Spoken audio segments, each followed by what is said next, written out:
Welcome back to Capitol Tonight. In the coming weeks, Governor Kathy Hochul will decide who should lead New York's Court of Appeals. The State Commission on Judicial Nomination released a list of 7 candidates who are vying for that position last week. Nick Reisman joins us now from the state capitol. So, Nick, you spoke to lawmakers and advocates about this nomination. What did they have to say?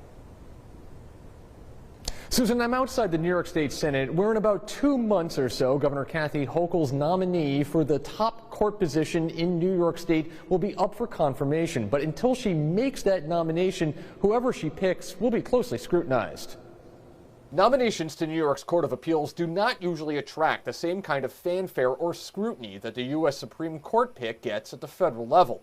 But some lawmakers and advocates like Peter Martin of the Center for Community Alternatives believe the state-level nomination is just as important. If New Yorkers are trying to appreciate how much this matters, they can think about the U.S. Supreme Court as an analog and recognize that what the Court of Appeals does affects the same sweep of life and law that the U.S. Supreme Court does. Governor Kathy Hochul by next month is expected to nominate a new chief judge for New York's highest court, replacing Janet DiFiore, an appointee of former Governor Andrew Cuomo. For Democratic critics of the court, like State Senator Mike Gianaris, the nomination is a chance to change the court's trajectory. The decisions have been tilting aggressively away from the values that New Yorkers hold dear, in favor of large employers instead of employees, in favor of large developers instead of tenants. We want to bring this court back to a place where it represents the values of the state. Democrats have blasted the court over a decision that sent this year's redistricting process to an independent special master, who ultimately drew new legislative boundaries for the state Senate and U.S. House of Representatives. But Republicans, like Assembly Minority Leader Will Barclay, say Hochul should resist political pressure. This is going to be a telling moment for Governor Hochul if she caves to the progressives or looks for someone who, with merit. What's wrong with doing something on merit?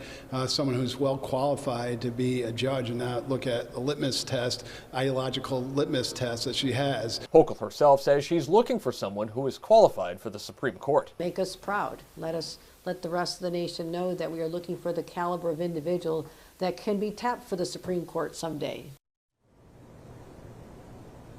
But the other quality that Governor Hochul is looking for in a nomination to lead the top court is really somebody who can lead the bureaucratic functions of the state's sprawling court system and help it fully reopen in the wake of the COVID pandemic. Susan?